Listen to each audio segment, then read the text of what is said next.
बिस्मिल्लाहिर्रहमानिर्रहीम, अस्सलाम वालेकुम। आज 22 मई है और दिन है बुध का। जिस तरह ट्रियान केस फारिग हुआ, अब बात हो रही है साइफर केस की। और बहुत से लोगों का ख्याल है कि जिस तरह ये साइफर केस बनाया गया उसी तरह दीगर केस बनाए गए और अब ये सारे केस एक एक करके ख़त्म हो रहे हैं और बहुत जल्दी सारे मामला जो हैं वो बिल्कुल तब्दील शुदा आपको नजर आएंगे। इसी हवाले से अब खुफिया मुलाकातों का भी जिक्र है। कुछ लोग डील से भी इस चीज़ को जोड़ रहे हैं, कुछ लोग परवेज़ इलाही साहब की जो रिहाई है उसको भी कह रहे हैं कि बड़ा वाज़ेह इशारा है। फिर जो अदालती महाज पर हुकूमत का सबसे बड़ा नुमाइंदा अटॉर्नी जनरल, उनका यह बयान कि रियासत एक कदम पीछे हटने को तैयार है, मुआशी और सियासी मामलात के लिए अब कुछ करना पड़ रहा है, कुछ करना पड़ेगा, यह बयान भी बड़ी अहमियत का हामिल है। क्योंकि जिस तरह से IMF के मामलात हैं, मुआशी मामलात हैं, आप देख रहे हैं महंगाई कंट्रोल नहीं हो रही, बेरोजगारी बढ़ती चली जा रही है, हालात इतने खतरनाक हैं कि अब हुकूमत को, मरीम नवाज साहिबा हो या वफाकी हुकूमत, किसी को समझ नहीं आ रही सिवाय इसके कि किस तरह से अब मीडिया का गला घोंटना है, किस तरह सोशल मीडिया को दबाना है। उसके लिए 20-20 अरब रुपए मांगे जा रहे हैं। यहाँ पर लोगों को खाना खिलाने के लिए रकम नहीं है या गंदम खरीदने के लिए रकम नहीं है हुकूमत के पास, लेकिन 20-20 अरब रुपया सिर्फ इसलिए कि सोशल मीडिया पर हमारे खिलाफ में बोला जाए। हुकूमत को ये लग रहा है कि उनकी हुकूमत सिर्फ एक सूरत में कायम रह सकती है, अगर सोशल मीडिया बंद कर दिया जाए, इस पर कदगने लगा दी जाए और ऐसी टेक्नोलॉजी लाई जाए कि सिर्फ हम जो चाहेंगे वो लोगों को दिखाया जा सके। क्योंकि इनको लगता है कि सोशल मीडिया के जरिए हम हारे हैं, यानी तहरीक इंसाफ जो है वहां पर बड़ी पॉपुलर है। ये इनकी अंदर की मीटिंग्स में ये बात हो रही है। आप ये देखिए कि अब पूरी दुनिया इस बात को मानती है, ये पता नहीं किस दौर में रहते हैं कि अब जमहूरियत, सोशल मीडिया एक ही चीज हो चुके हैं। क्योंकि अब हर एक के पास ये सवाल करने की, अपनी राय देने की आजादी है। जमहूरियत क्या है कि हर शख्स के पास अपनी राय देने का इजहार हो, वो अपनी सोच के तहत हुकूमत बना सके, उस पर तनकीद कर सके। अब ये बात कि जी वो सोशल मीडिया फलां है, आवाम नहीं है, ये बड़ा ये कहते होते थे, अब कहते हैं हम लेट हो गए। अब तो बॉट्स वाला मामला भी दिन ब दिन खत्म होता चला जा रहा है, बहुत कम रह गया है। तमाम जो सोशल मीडिया ऐप्स हैं वो इस पर बहुत ज्यादा काम कर रही हैं, कर चुकी हैं। तो अब तो ये लोगों की राय है। आप जितना मर्जी पैसा लगा के बयान बनाने की कोशिश करें, नहीं बन सकता जब तक लोग उसमें पार्टिसिपेट नहीं करेंगे, लोगों की राय उसमें शामिल नहीं होगी। तो ये लोगों की राय जो है इससे खौफजदा है। अभी जिस तरह रऊफ हसन पर जो हमला हुआ है उस पर जो रद्दमल आ रहा है उससे भी खौफ है, हर चीज से खौफ है। तो खौफ के तहत सारी हुकूमत चल रही है, खौफ के तहत कवानीन बनाए जा रहे हैं अपनी जात के लिए, लोगों के लिए अभी तक कुछ नहीं किया गया। अब ये जो बात की जा रही है कि जी रियासत पीछे हटने को तैयार है, तो क्या हुकूमत ने अब घुटने टेक दिए हैं? हुकूमत ने हार मान ली है? क्योंकि जितना ये केसेस को ड्रैग कर सकते थे कर चुके थे। परवेज़ इलाही साहब की रिहाई को इसी वाले से जोड़ा जा रहा है कि अचानक उनको रिहा कर दिया गया, लेकिन साथ 20 मुकदमात भी हैं 9 मई के हवाले से। तो अब दो चीजें हैं, एक तो यह कि जी परवेज़ इलाही की रिहाई के पीछे यह है कि अच्छा जी छोड़ो परे, दूसरा यह कि अदालतें ही खड़ी हो चुकी हैं, कब तक इनका मुकाबला किया जा सकता था? अब ज्यादा सा तो नहीं चल सकता था काम, डराने धमकाने का, सारा कुछ करने का। और जिस तरह अब सारी जुडिशरी खड़ी हो गई है तो अब बड़ी मुश्किलात हैं। तो लिहाजा अब शायद कोई रास्ता ही नहीं रहा हुकूमत के पास कि एक कदम अब पीछे हट जाते हैं, जरा ये पैगाम देते हैं, रिकंसिलिएशन का पैगाम देते हैं। तो जब देखा कि अब हार यकीनी है, सामने नजर आ रही है, तो अब आकर नहीं जी हम तो तैयार हैं, हम तो सहूलतें देने को तैयार हैं। लेकिन परवेज़ इलाही साहब के बारे में ये भी खबरें आ रही हैं कि उनकी तबीयत इतनी खराब होती चली जा रही थी कि शायद इससे बचने के लिए कि खुदा न खास्ता कोई और बात ना हो जाए, कोई हादसा ना हो जाए, उनकी जान को खतरात मजीद दाग ना हो जाए, इसलिए उनकी रिहाई की गई है। 78 साल उनकी उम्र है, कई अद्वियात वो लेते हैं और फिर जेल में उनकी तबीयत कई दफा खराब हुई, कई दफा उनको हॉस्पिटल जाना पड़ा। अब उनको इसलिए रिहा कर दिया, घर वो पहुंच गए। लेकिन जाकर उन्होंने जो पहली स्टेटमेंट दी है वही हैरान उन्होंने कहा मैं इमरान खान के साथ था, हूं और रहूंगा। अब जिन लोगों के बारे में ख्याल था कि वो लोग छोड़कर जाएंगे, उनमें जो पहले नाम थे उनमें परवेज़ इलाही का नाम था। लेकिन वो देखिए पूरा साल तकरीबन उन्होंने जेल में गुजारा है। ये कोई 356 दिन बनते हैं, लगभग 356 दिन उन्होंने गुजारे हैं। 365 दिन होते हैं, 356 दिन उन्होंने जेल में गुजारे हैं। कोई 11 माह 10-20 दिन आप अंदाजा लगाइए।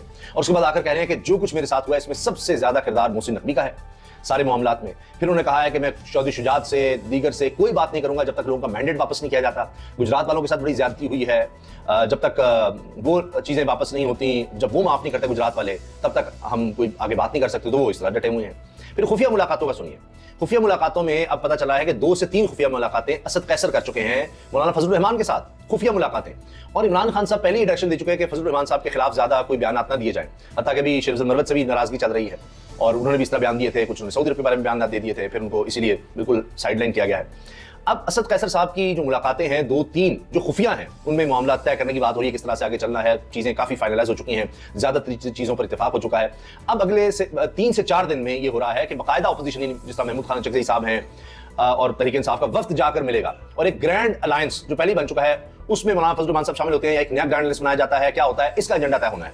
और हो सकता है कि इसी हफ्ते में आपको एक प्रेस कॉन्फ्रेंस नजर आ जाए और सब इकट्ठे चलने को तैयार हो जाए। फजलुर रहमान साहब असेंबली में जाकर तकरीर कर चुके हैं कि जी जिसका मैंडेट है उसको दे दो, इमरान खान को अगर लोगों ने वोट दिया है तो उसको दे दो, अब भी वक्त है। ये बात उन्होंने असेंबली फ्लोर पर की है।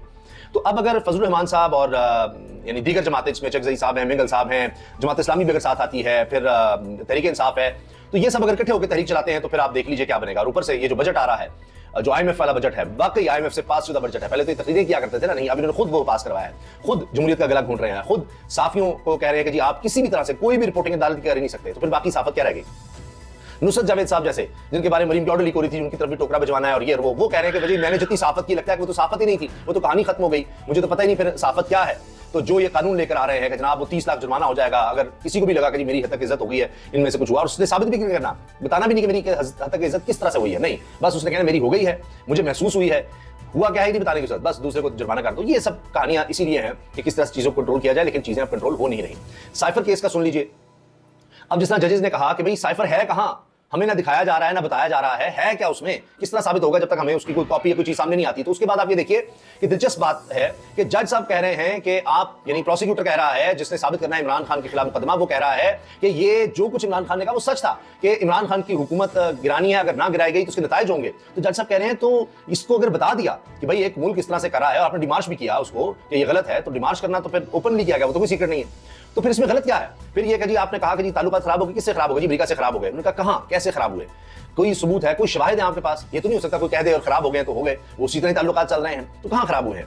फिर ये कि पता नहीं साइफर है क्या, 100 सफ़ात का है, 1 सफ़े का है, फिर आप कह रहे हैं उसमें जो है सच है। फिर इमरान ने गलत बयानी कहां की है इमरान खान ने? अब जब आज फैसले का दिन, तो आखिर में पता चलता है कि जो कह रहे हैं जी हमें मजीद शवाहिद पेश करने के लिए मौका दिया जाए। डोनाल्ड डू का जो बयान है हम वो पेश करना चाहते हैं, अब उसका सहारा लेना चाहते हैं। पहले कभी कैमरामैन का सहारा, कभी जनाब किसी ट्विटर पर वेरीफाइड अकाउंट अजहर नामी शायद उसका सहारा कि जी उसने ऑडियो का कहा है, ये इमरान खान की ऑडियो है, उसका सहारा, कभी किसी खातून का व्हाट्सएप का सहारा, कभी कुछ। आप देखिए ना, तो ये सारा केस था, ये भी खत्म होने जा रहा है। तो एक के बाद एक केस जो है खात्मे की तरफ है। अब साइफर अगर यहां से खत्म होता है, नजर आ रहा है कि हुकूमत को खत्म हो रहा है, इसलिए वो और इसको डिले करना चाह रहे हैं, तो सुप्रीम कोर्ट से तो पहले इमरान खान को जमानत मिल चुकी है।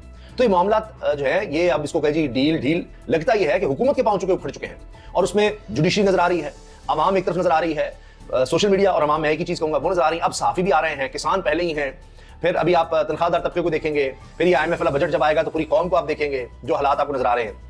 अभी तो हाल ये है कि जो बिश्केक में बच्चे हैं जिनको वापस लाया जा रहा है, वो कैदी नंबर 804 के नारे लगा रहे हैं, क्योंकि जहाज का इंतजाम अगर किसी ने किया तो खैबर पख्तूनख्वा हुकूमत ने किया।